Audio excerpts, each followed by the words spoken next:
Today, if you are joining us live, hello everyone. My name is Netta Nasruddin, the CEO and founder of Rise Up For You.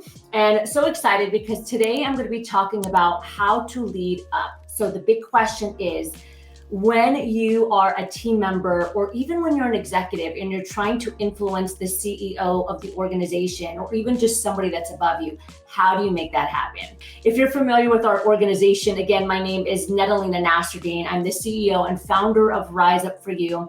And one of the questions that we get quite often is just, how do I make an influence with the leaders that are above me? How do I make any kind of change? How do I make any kind of movement?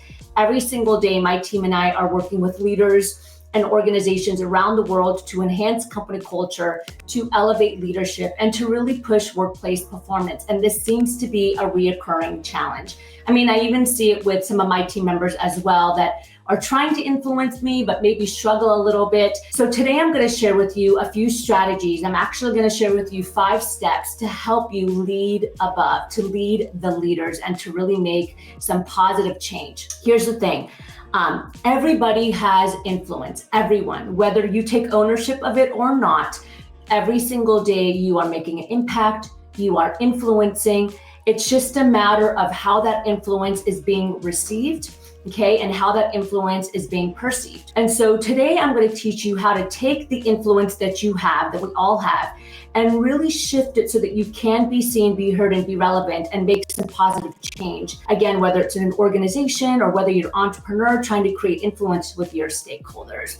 So something that I want to start by saying is, there is absolutely what we call positional power. So individuals have power because of the position that they have within an organization. So maybe they're a C-suite executive, they're the owner of the company. Again, they could be a stakeholder. So they're in certain positions that provide power to them. But what I really want to emphasize today is that every single one of us has the ability to cultivate personal power. When you can gain trust, when you gain respect, when you build relationships within the workplace, you can start to cultivate personal power, which helps you make influence in any direction that you're trying to make and go in, okay? When you're able to make influence, not only are you able to lead up, but you're also able to move up. So being able to influence your team and your leaders will help you move and climb up the career ladder. So today I'm going to share with you a few strategies that can help you do this. And then I'm going to give you a little bit of homework at the end of this session. Okay, let's jump in. So I always reflect on my past experiences because I think it's important that anytime I'm teaching something that I can actually create relatable stories to help you understand that I've been where you've been and I totally get it. So I'm going to go back all the way to before I was even an executive, before I built Rise Up For You. The first time I realized that you really can create influence and personal power is actually when I was a performer. So for those of you that are not familiar with me, my first career I ever had, I was a singer and a dancer. I used to tour the world internationally and do, musical theater, show tunes, stuff like that. And there was one summer where I was asked to be a performer at a dinner theater in Michigan, in Petoskey, right, Harbor Springs area, if anyone's familiar with that area. But I was also asked to be the dining room manager. So we were doing what we call a dinner theater, where we would perform for hours every single night, 6 days a week. And then we would also run the theater, we would manage it. So I was asked to be the manager of the theater and be a performer simultaneously. And before we got to Michigan that summer, I kept hearing over and over again about how don't even think that you're going to go there and try to make any change with the dining room theater, with the way that we make sales around the food and the tickets. We've been running this dining room theater for over 30 years, and the leader that's at the resort in Michigan doesn't like change. Okay, he doesn't like change, and we've been trying to influence him for years, and every year he tells us no. So if you think you're gonna go in there and make change, you have another thing coming. That's what I kept hearing over and over and over again before I actually got to Michigan. So I'm like, okay, I'm getting all of these stories and different projections and narratives. Well, I actually get to Michigan and I walk into the theater and we have our office downstairs. So I look at the office and there's 3 of us that are running the dining room theater from an admin perspective. We're dealing with clients. We're dealing with the leaders at the resort. We're really dealing with all the back end stuff, as well as going on stage every night and performing. So we have 2 roles. There's 3 of us. I walk into the office downstairs. It's a dungeon. It's all black. There's no windows. There's junk all over the place. And this is where they want us to work. And this is where they have been working for the last 30 years. So I walk in and I'm like, yeah, this isn't going to be a functional space for us. So this isn't going to work. In my mind, this is what I said. Then I found out that there's 3 of us that have to be down there every day doing the admin, right? In the early morning until about 4 p.m. when we lock up to go prepare for the performing, but we can only have 2 phones. But there's 3 of us, and the phones constantly ring off the hook for people to buy tickets. So in my brain, I'm thinking, well, why would we miss customers because we only have 2 phones when we have a 3rd person that's sitting there that can also take calls and help us optimize the situation? And everybody kept saying, nope, they're not going to let you have 3 phones. We've been trying for years. They won't give us 3 phones. So I'm like, okay, I just make note of these things. Well, I end up going to the top of the resort, to the office of the leader. His name was Dave. I won't tell you his last name. And I sit down and I say, my name is Netta. I'm so honored and happy to be here. I've heard such amazing things about you. I have some questions that I want to ask you, and then I have some different solutions if you're open to hearing it. But first, I just want to let you know that I'm so honored to be here and I can't wait to be under your leadership. See what I did there? Then I proceeded to tell him that I noticed that the office was just a little bit dark, and my team and I, the 3 of us, are going to be in there every single day for the entirety of the summer. It was about 70 days that we had to be there. Would it be okay if I just invested a little bit of my money and just decorated a little bit, changed some things around, shifted things, because we want to make sure that we are working in a place that feels good, because when we feel good, then the clients are going to feel good. Okay, so I provided a solution to him. The second thing I said is, I understand that for the last few years, you've been working with only 2 phones. The phones are ringing off the hook. And I think we can bring more money and we can serve more customers if you allow us to have that 3rd phone. If you're open to letting us try it, if things get out of control and we're not able to upkeep, then absolutely we can go back to 2 phones. But I do think we can make more money, we can sell more tickets, and plus you're paying for the 3rd person and they're kind of just sitting there not doing much. Would you be open to having us put another phone in there? Well, that is when I realized that I had personal power and the ability to make an influence. Because after over 35 years of that dinner theater running, I was one of the first people to influence him. And the leader looked at me and said, you can have whatever you want. So not only did he let us decorate the room and change the entire office, but he also added 3 phones, and one more challenge came up. We used to only have about 220 people in the dining room theater, and they wouldn't let any more in there. And I was able to push that number to 280. So now imagine that every night we're bringing in 60 more customers that are paying. Imagine the impact financially that had on the resort and the organization. Now, I share that story because so many people ahead of time told me, you don't have influence, it's not going to change. But I decided to really tap into my personal power and show up in a way that helped influence the leader. Okay, so let's jump into some of the strategies today that can help you have the same impact. Number 1, study the leader. Know who you're talking to and know what their values are.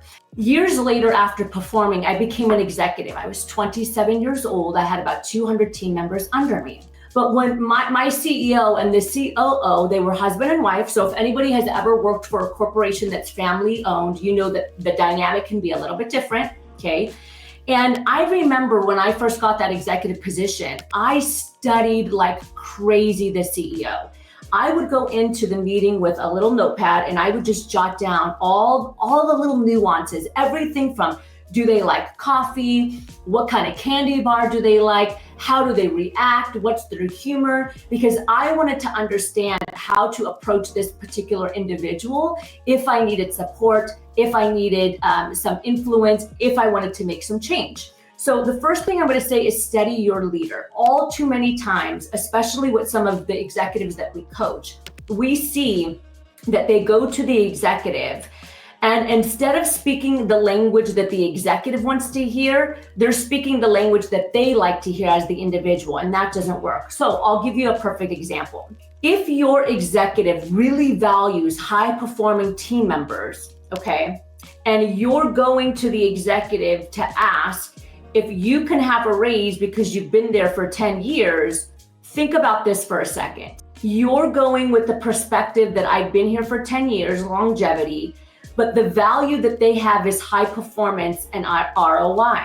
So this means that when you understand the leader and the executive, you can then have the ability to position how you're going to make a pitch or how you're going to influence. So now instead of going to the executive and saying, I've been here for 10 years, I would really like a promotion or a raise, you can now understand that the thing that they value is the ROI and the results that you have given. Now we can go to them and say, over the last 10 years, here's the financial growth I provided to the company. Here's what I've done for the team. Here's the ROI that I brought to, and show them exactly what you've done. You're gonna have a higher likelihood of influencing the leader because you're speaking to their values because you've gotten to know them. So that's step number one. Step number two, always come with solutions. And I tell this to my team all the time as well. Hey, if there's a problem, awesome. We want to solve problems. If there's challenges, every organization has challenges. Every organization has problems. It doesn't matter how big or how small you are, okay? My team has the same thing. But here's the thing. Nobody wants a problem dump. So you don't want to get on calls with your leaders and your executives and just dump a bunch of problems. There's no influence in that. If there are problems and challenges, the best thing you can do is provide a list of solutions or ideas to show them that you understand how to create change and also not to dump it on them, okay? I'll give you some examples. I'm an entrepreneur as well as a leader. I run my own company. I have my team. We're doing this incredible work every day that we're grateful for. But again, we also have challenges.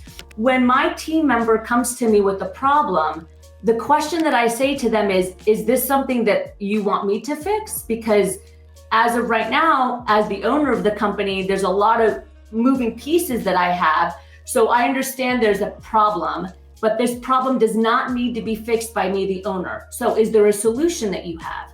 Is there ideas that you have so that we can fix this problem? Because I also want to fix the problem, but as the owner of the company, I'm not sure I'm the best one to do that, right? Due to capacity and where my time should go. So what's the solution?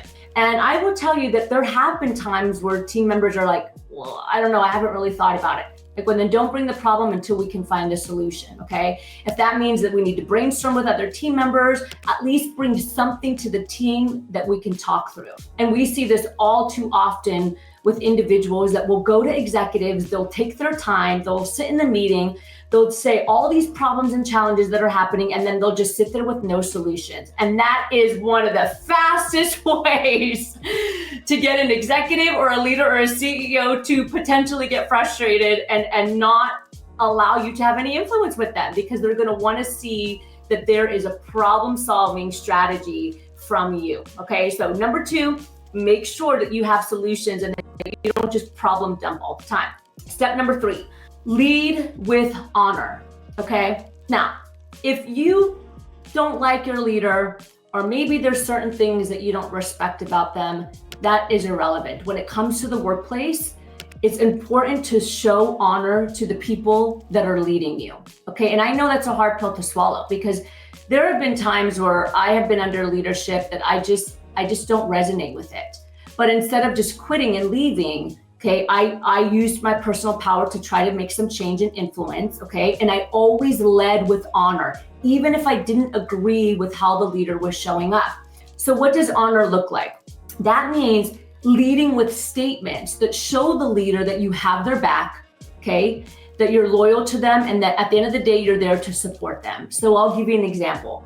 When I was a leader for an organization before I started the company, when I was an executive, one day, one of the CEOs, they sent a text message to some of the team members at 1 a.m., okay?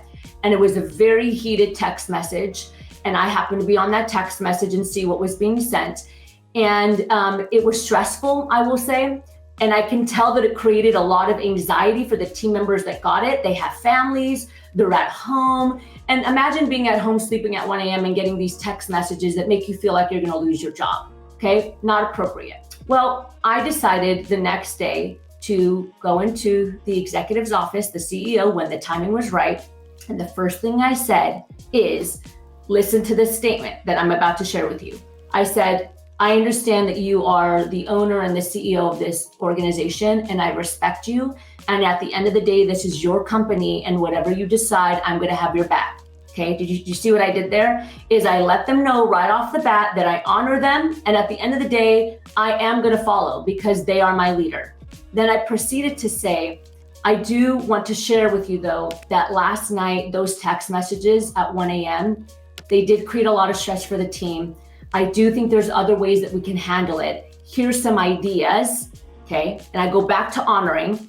The reason why I'm sharing this with you is because I do care about this organization. I care about you as a CEO. I'm here to serve you and the organization, but that strategy is not healthy and it creates a lot of toxicity amongst the team. And I know deep down you care about the team. That's the conversation that I had. Notice that the whole time I reiterated my loyalty, I reiterated honor, and I made them feel that, hey, at the end of the day, whatever you decide, if you feel like sending a text message at 1 a.m. is the best way that you want to show up, okay, like I'm going to follow because, I'm working for you and you are my leader, but here's a different way that we can handle it and it's going to be a better outcome for everybody else. And they took that feedback and they heard me and I was able to be influential.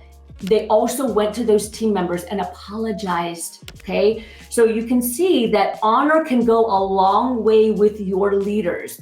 But if you go in there blazing and spitting fire and not showing loyalty and making the leader think that they're incompetent and they don't know what they're doing, it's going to backfire on you. So step number 3 is leading with honor, leading up with honor.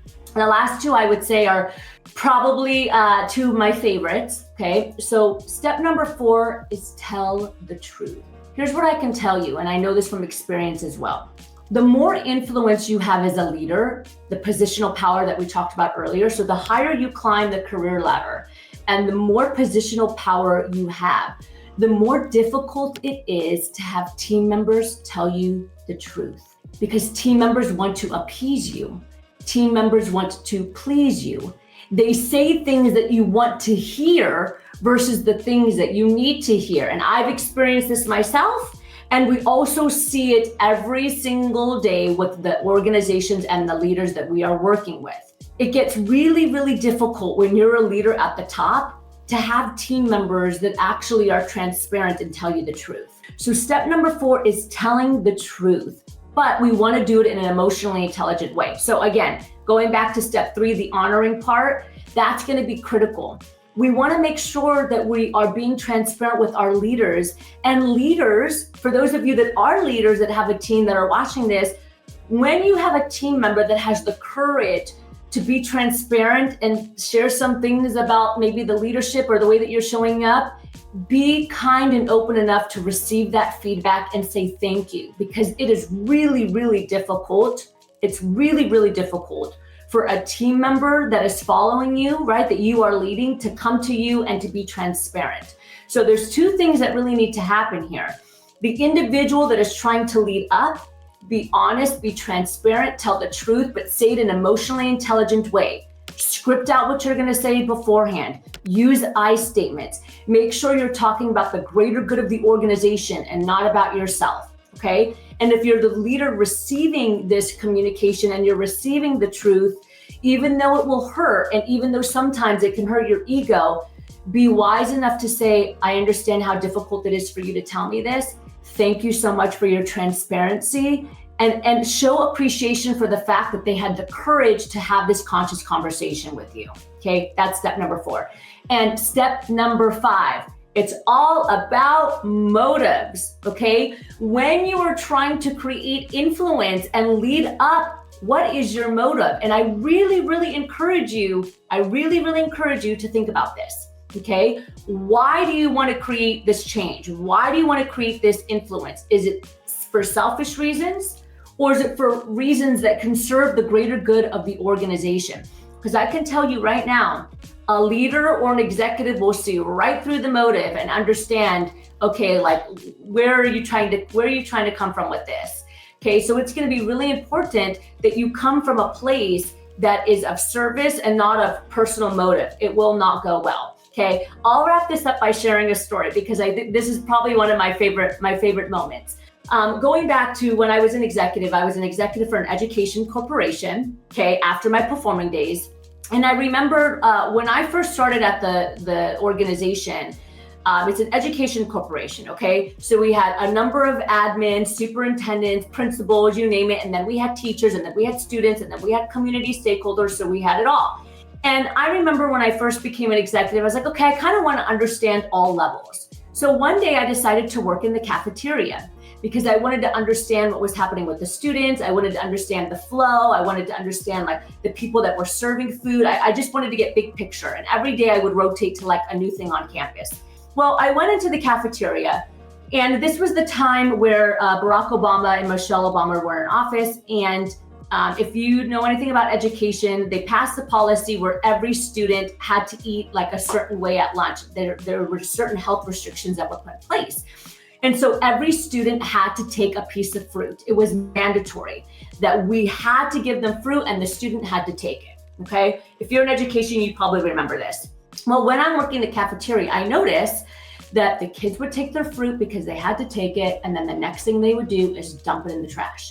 So after a couple of days of working the cafeteria, I would walk around and see loads of bananas and fresh apples and fresh oranges and all this stuff dumped completely in the trash can. All of this food is going to waste, all of it. So I'm like, this is a problem because this is good food, it's healthy food. There are a ton of people that are less fortunate, that are homeless, that don't have food.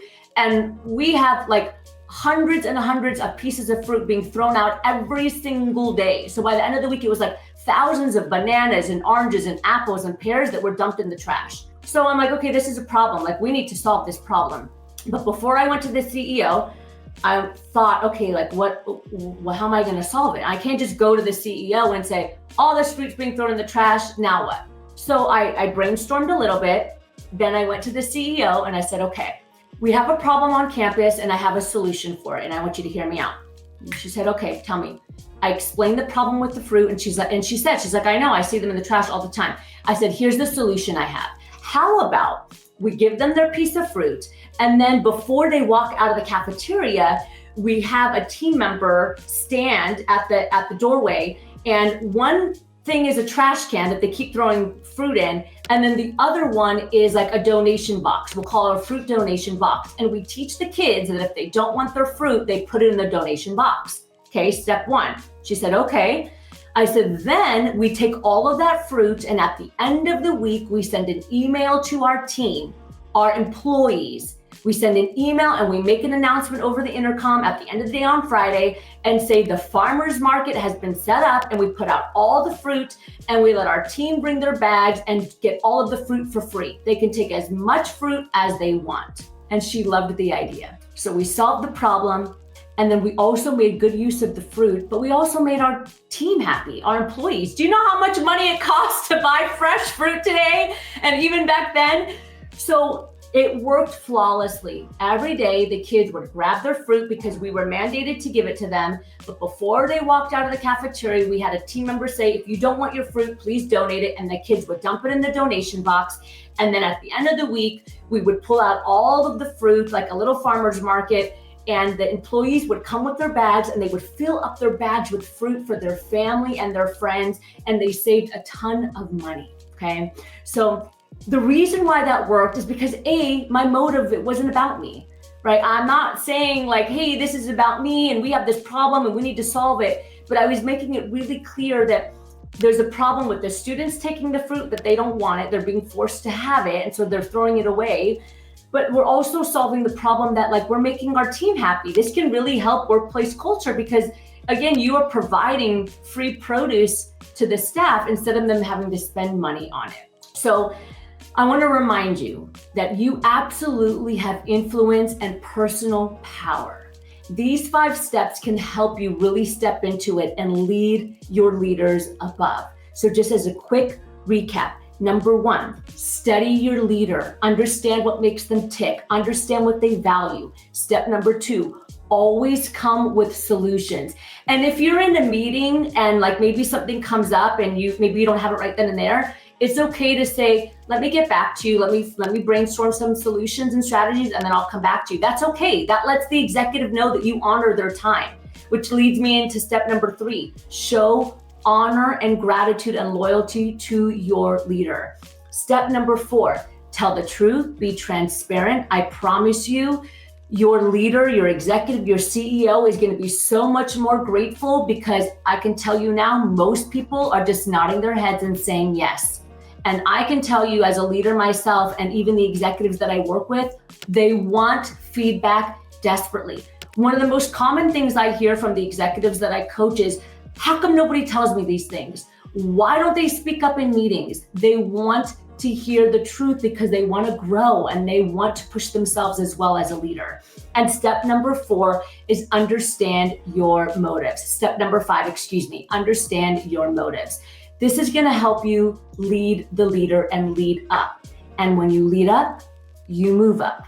Remember that. When you lead up, you move up. Thank you for joining me today. Again, this is Netta Nasruddin, the CEO and the founder of Rise Up For You. You can also find this here on Instagram. You can find this here on LinkedIn, also on YouTube. We're happy to be here. We're happy to serve you. I'm going to leave you with one little piece of homework. I went through 5 steps today. I want you to rewatch this if you need to, and I want you to ask yourself, out of the 5 steps, which one is the most difficult for you that you need to work on? You might say, Netta, like the transparency thing and telling the truth is a little bit hard for me. Maybe there's a little bit of that people pleasing, or you're afraid. Maybe that's the area that you want to push through and you want to work through. Maybe we start a little more simple. Maybe you say, you know what, for the next week, I'm going to take my journal or my notepad into the meetings with the CEO or the executive, whoever your leader is, and you're just going to write down notes. You're going to jot down. So just pick one out of the 5 that you feel like you can really start to take some action on and start implementing so that you can make the influence that you're meant to be.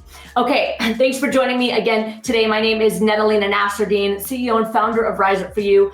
Our team is here to help support you, whether it's personal and professional growth for you as the individual, or if you're looking for growth for your organization, whether it's one-to-one coaching or team training, leadership retreats, we are here to support you. We always say that your success is our success. Thanks for joining me today, and I will see you next time right here on the Rise Up For You TV.